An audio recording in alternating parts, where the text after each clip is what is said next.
O presidente da República, senhor Luiz Inácio Lula da Silva.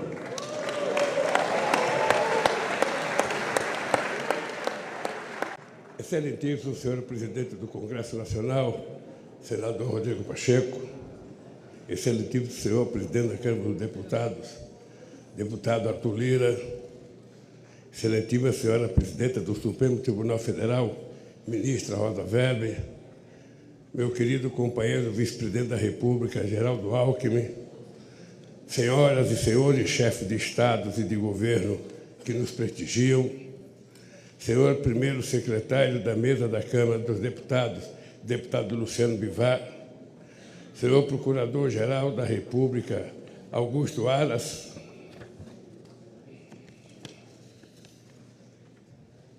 minha querida companheira e esposa Janja, nossa querida companheira e esposa do Alckmin, Lu Alckmin, meu querido companheiro José Sarney, presidente da República, minha querida companheira Dilma Rousseff, presidente da República,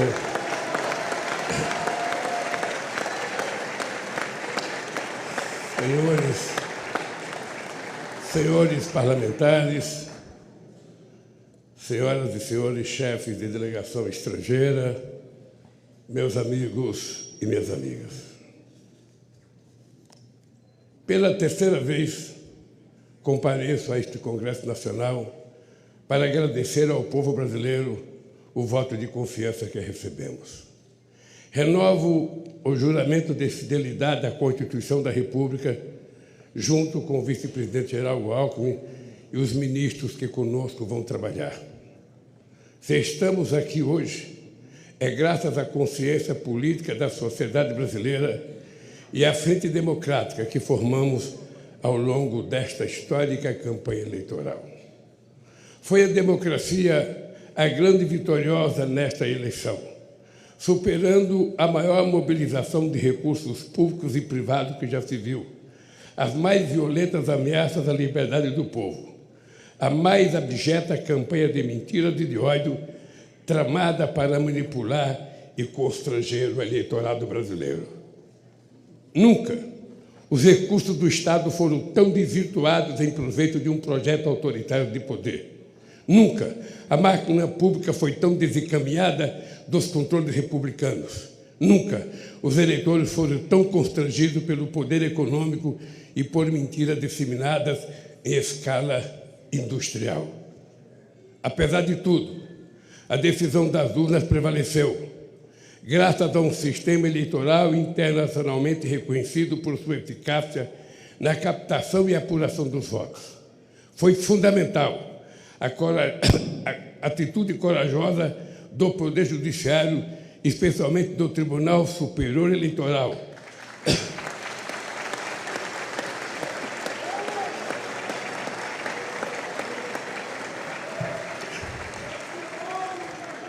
para fazer prevalecer a verdade das urnas sobre as violências de seus detratores.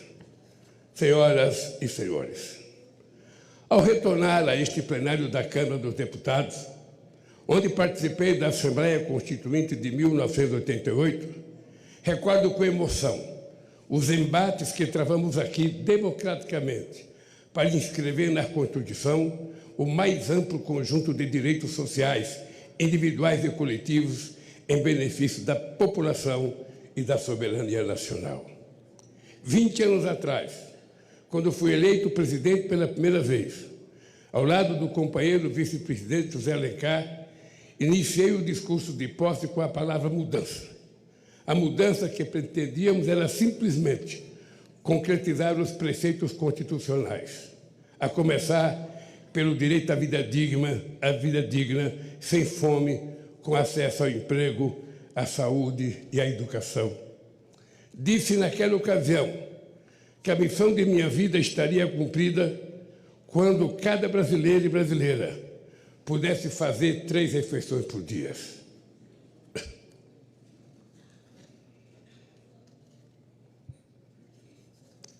Ter de repetir este compromisso no dia de hoje, diante do avanço da miséria e do regresso da fome que havíamos superado, é o mais grave sintoma da devastação que se impôs ao país nos anos recentes. Hoje, nossa mensagem ao Brasil é de esperança e reconstrução.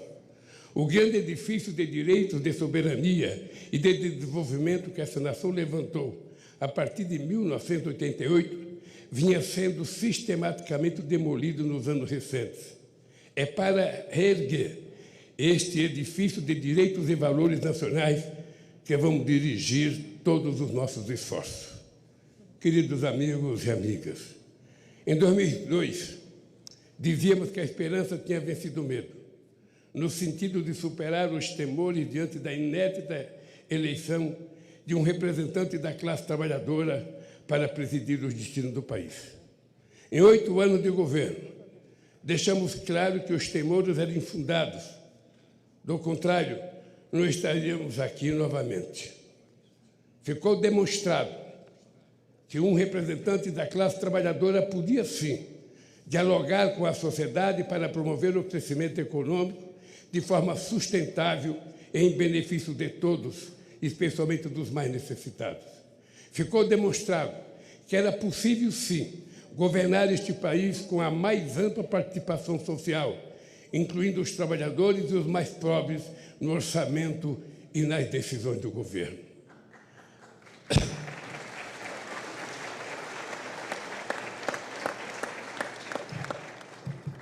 Ao longo desta campanha eleitoral, vi a esperança brilhar nos olhos de um povo sofrido, em decorrência da destruição de políticas públicas que promoviam a cidadania, os direitos essenciais, a saúde e a educação. Vi o sonho de uma pátria generosa que ofereça oportunidade a seus filhos e filhas em que a solidariedade ativa seja mais forte que o individualismo cego. O diagnóstico que recebemos do governo de transição de governo é estarrecedor. Esvaziar os recursos da saúde, desmontar a educação, a cultura, a ciência e tecnologia, destruir a proteção do meio ambiente, não deixar os recursos para a merenda escolar, a vacinação, a segurança pública, a proteção às florestas e a assistência social, desorganizar a governança da economia, dos financiamentos públicos, do apoio às empresas, aos empreendedores e ao comércio externo, dilapidar as estatais e os bancos públicos, entregar o patrimônio nacional. Os recursos do país foram rapinados para saciar a estupidez dos rentistas de acionistas privados nas empresas públicas. É sobre estas terríveis ruínas que assumo o compromisso de, junto com o povo brasileiro, reconstruir o país e fazer novamente um Brasil de todos e para todos. Eu queria dizer aos deputados e senadores que o resultado da nossa transição, que foi coordenada pelo companheiro Alckmin, será enviada a cada deputado, a cada senador, a cada ministro da Suprema Corte, a cada ministro do Tribunal Superior Eleitoral, a cada ministro do Poder Judiciário, a cada universidade, a cada central sindical, para que as pessoas saibam como é que nós encontramos esse país e cada um faça a sua avaliação. Senhoras e senhores,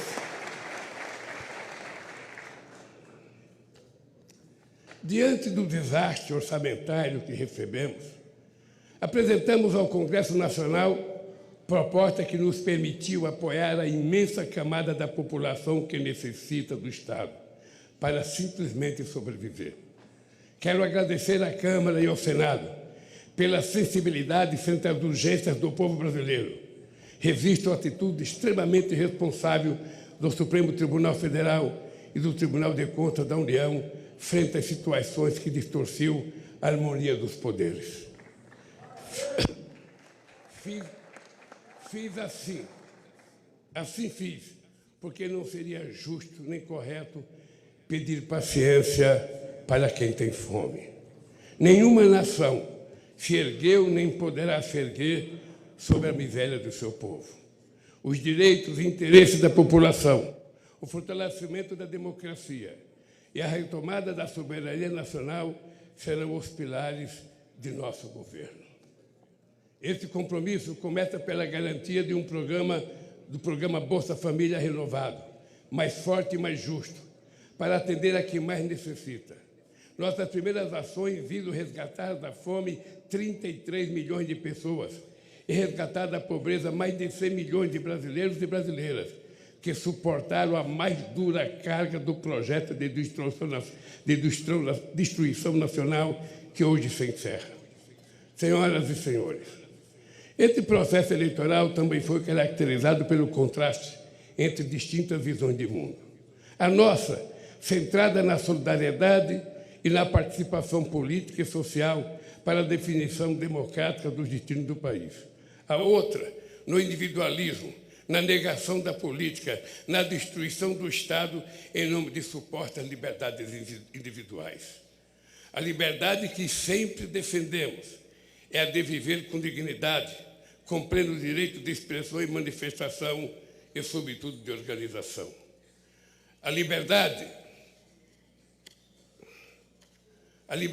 que eles pregam é a de oprimir o vulnerável, massacrar o oponente e impor a lei do mais forte acima das leis da civilização. O nome disso é barbárie.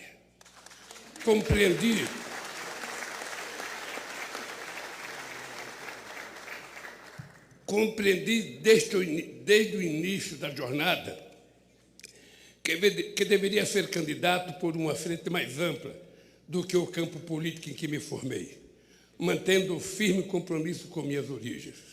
Esta frente se consolidou para impedir o retorno do autoritarismo no país.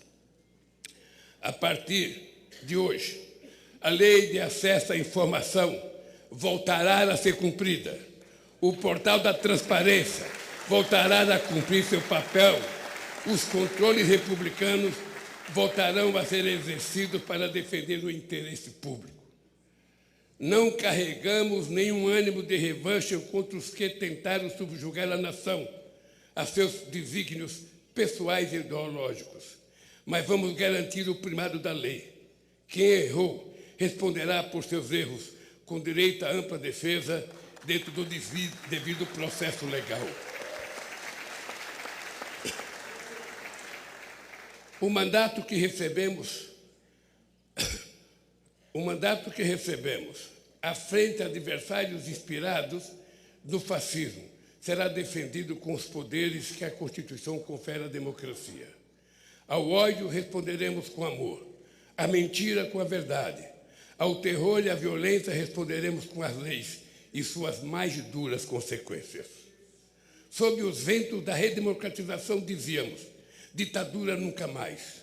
Hoje, depois do terrível desafio que superamos, devemos dizer: democracia para sempre.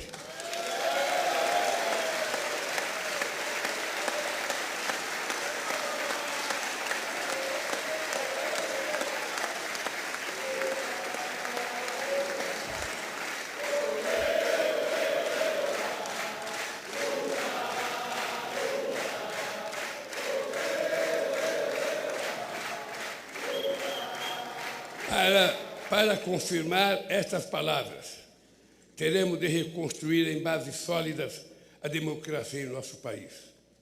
A democracia será defendida pelo povo na medida em que garantir a todos e a todas os direitos inscritos na Constituição. Senhoras e senhores, hoje mesmo estou assinando medidas para reorganizar as estruturas do Poder Executivo, de modo que volte a permitir o funcionamento do governo de maneira racional, republicana e democrática, para resgatar o papel das instituições do Estado, bancos públicos e empresas estatais no desenvolvimento do país, para planejar os investimentos públicos e privados na direção de um crescimento econômico sustentável ambientalmente e socialmente. Em diálogo com os 27 governadores, vamos definir prioridades para retomar obras irresponsavelmente paralisadas, que são mais de 14 mil no país. Vamos retomar o Minha Casa Minha Vida e estruturar um novo PAC para gerar empregos na velocidade que o Brasil quer e necessita. Buscaremos financiamento e cooperação nacional e internacional para o investimento, para dinamizar e expandir o mercado interno de consumo, desenvolver o comércio, exportações, serviços, agricultura e indústria. Os bancos públicos, especialmente o BNDES, e as empresas indutoras do crescimento e inovação, como a Petrobras, terão um papel fundamental nesse novo ciclo. Ao mesmo tempo, vamos impulsionar as pequenas e médias empresas, potencialmente as maiores geradoras de emprego e renda, o empreendedorismo, o cooperativismo e a economia criativa. A roda da economia vai voltar a girar e o consumo popular terá papel central nesse processo.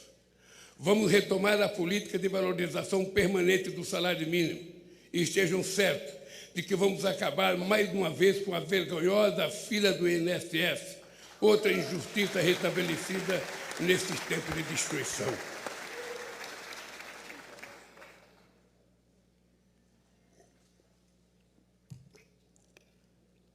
Vamos dialogar de forma tripartite, governo, centrais sindicais e empresariais, sobre uma nova legislação trabalhista, garantir a liberdade de empreender ao lado da proteção social é um grande desafio nos tempos de hoje. Senhoras e senhores, o Brasil é grande demais para renunciar ao seu potencial produtivo. Não faz sentido importar combustíveis, fertilizantes, plataforma de petróleo, microprocessadores, aeronaves e satélites. Temos capacidade técnica, capitais e mercado em grau suficiente para retomar a industrialização e a oferta de serviços em nível competitivo. O Brasil pode e deve figurar na primeira linha da economia global. Caberá ao Estado articular a transição digital e trazer a indústria brasileira para o século XXI, com uma política industrial que apoia a inovação, estimula a cooperação público-privada, fortaleça a ciência e tecnologia e garanta acesso a financiamentos com custos adequados. O futuro pertencerá a quem investir na indústria do conhecimento, que será objeto de uma estratégia nacional planejada em diálogo com o setor produtivo, centro de pesquisas e universidades, junto com o Ministério da Ciência e Tecnologia e Inovação, os bancos públicos estatais, agência de fomento à pesquisa. Nenhum outro país tem as condições do Brasil para se tornar uma grande potência ambiental, a partir da criatividade da bioeconomia e dos empreendimentos da sociobiodiversidade. Vamos iniciar a transição energética e ecológica para uma agropecuária e uma mineração sustentáveis, uma agricultura familiar mais forte e uma indústria mais verde. Nossa meta é alcançar o desmatamento zero na Amazônia, a emissão zero de gás de efeito estufa na matriz energética.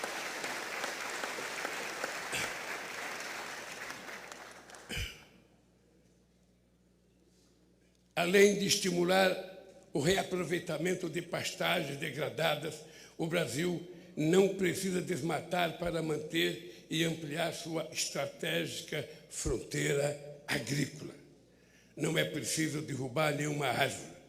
É só replantar os 30 milhões de hectares de terra degradada que a gente vai poder viver sem derrubar madeira, sem fazer queimada e sem precisar invadir os nossos biomas.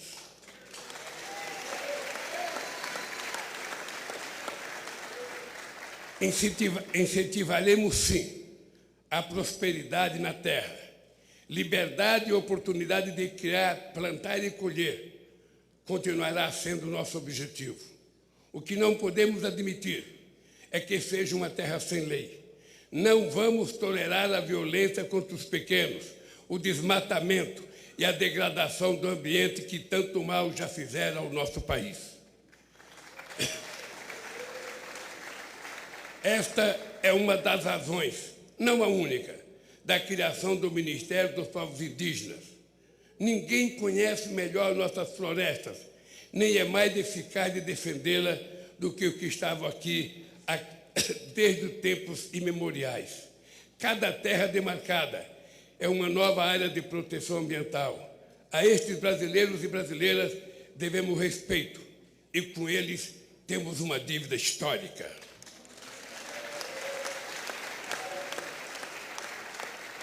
Vamos revogar todas as injustiças cometidas contra os povos indígenas. Queridos amigos e amigas, uma nação não se mede apenas pelas estatísticas, por mais impressionante que sejam. Assim como o ser humano, uma nação se expressa verdadeiramente pela alma de seu povo. A alma do Brasil reside na diversidade inigualável da nossa gente e das nossas manifestações culturais. Estamos refundando o Ministério da Cultura, com a ambição de retornar mais intensamente às políticas de incentivo e de acesso aos bens culturais interrompida pelo obscurantismo nos últimos anos. Uma política cultural democrática não pode temer a crítica nem eleger favoritos. Que brotem todas as flores e sejam colhidas todos os frutos da nossa criatividade, que todos possam dela usufruir sem censura e sem discriminação.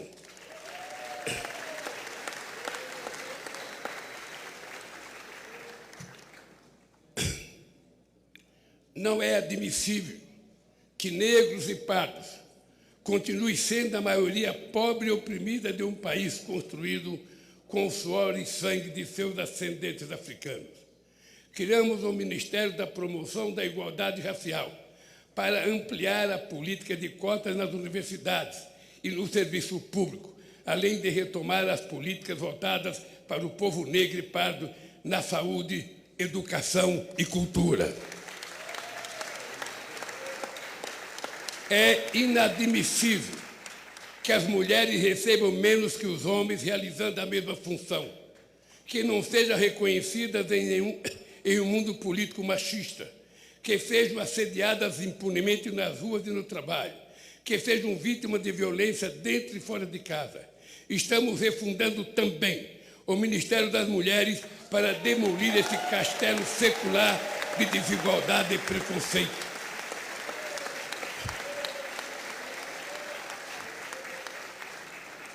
Não existirá verdadeira justiça num país em que um só ser humano seja injustiçado. Caberá ao Ministério dos Direitos Humanos zelar e agir para que cada cidadão ou cidadã tenha seus direitos respeitados no acesso aos serviços públicos e particulares, na proteção frente ao preconceito ou diante da autoridade pública. Cidadania é outro nome da nossa querida democracia. O Ministério da Justiça e da Segurança Pública atuará para harmonizar os poderes e entes federados no objetivo de promover a paz onde elas é mais urgente, nas comunidades pobres, no seio das famílias vulneráveis, ao crime organizado, às milícias e à violência. Venha ela de onde vier. Estamos revogando os criminosos decretos de ampliação de acesso a armas e munições que tanta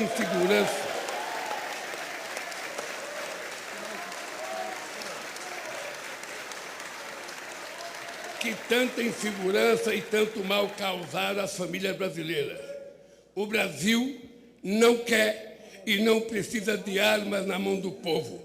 O Brasil precisa de segurança. O Brasil precisa de livro, de educação e de cultura para que a gente possa ser um país mais justo.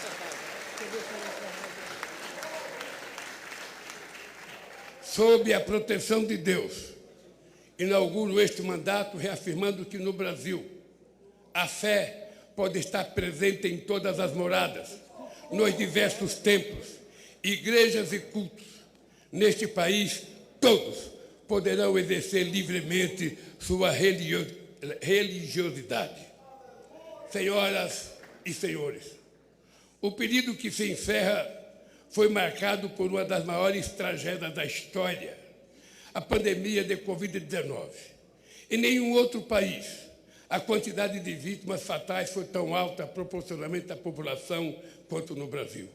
um dos países mais preparados para enfrentar as emergências sanitárias, graças à competência do nosso Sistema Único de Saúde e da competência de vacinação do nosso povo.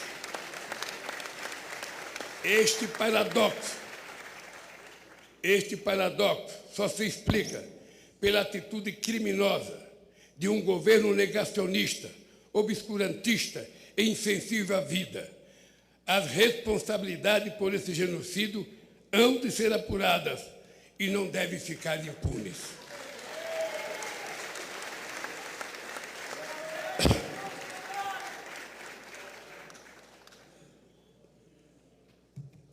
O que nos cabe no momento é prestar solidariedade aos familiares, pais, órfãos, irmãos e irmãs de quase 700 mil vítimas da pandemia. O SUS é provavelmente a mais democrática das instituições criada pela Constituição de 88. Certamente por isso foi a mais perseguida desde então e foi também a mais prejudicada por uma estupidez chamada teto de gastos que haveremos de revogar.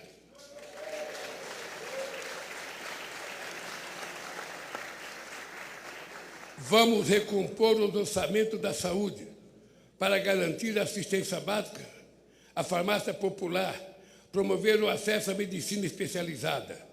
Vamos recompor os orçamentos da educação, investir em mais universidades, no ensino técnico, na universalização do acesso à internet, na ampliação das creches e no ensino público em tempo integral.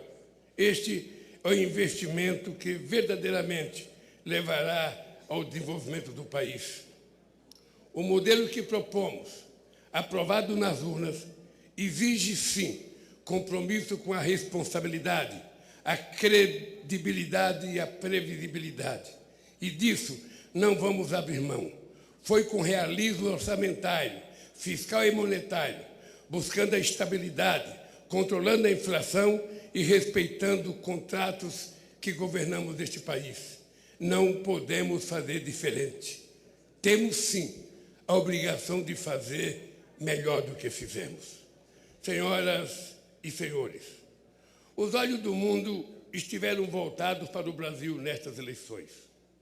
O mundo espera que o Brasil volte a ser um líder no enfrentamento à crise climática e um exemplo de país social e ambientalmente responsável, capaz de promover o crescimento econômico com distribuição de renda, combater a fome e a pobreza dentro do processo democrático. Nosso protagonismo se concretizará pela retomada da integração sul-americana a partir do Mercosul, a revitalização da Unasul e demais instâncias de articulação soberana da nossa região. Sobre esta base, poderemos reconstruir o diálogo ativo e altivo com os Estados Unidos, a comunidade europeia, a China, os países do Oriente e outros atores globais, fortalecendo os BRICS e a cooperação com os países da África e rompendo o isolamento a que o país foi submetido nesses últimos tempos. O Brasil tem de ser dono de si mesmo, dono do seu destino. Tem de voltar a ser um país soberano. Somos responsáveis pela maior parte da Amazônia e por vastos biomas, grandes aquíferos, jazidas de minérios, petróleo e fontes de energia limpa. Com soberania e responsabilidade, seremos respeitados para compartilhar essa grandeza com a humanidade, solidariamente, jamais com subordinação. A relevância da eleição no Brasil refere-se, por fim, às ameaças que o modelo democrático vem enfrentando ao redor do planeta. Articula-se uma onda de extremismo autoritário que dissemina o ódio e a mentira por meios tecnológicos que não se submete a controles transparentes. Defendemos a plena liberdade de expressão, cientes de que é urgente criarmos instâncias democráticas de acesso à informação confiável e de responsabilização dos meios pelos quais o veneno do ódio e da mentira são inoculados. Este é um desafio civilizatório, da mesma forma que a superação das guerras, da crise climática e da fome e da desigualdade no planeta. Reafirmo para o Brasil e para o mundo a convicção de que a política, em seus mais elevados sentidos, e apesar de todas as suas limitações, é o melhor caminho para o diálogo entre os interesses divergentes para a construção pacífica de consenso. Negar a política e desvalorizá-la e criminalizá-la é o caminho da barbárie e das tiranias.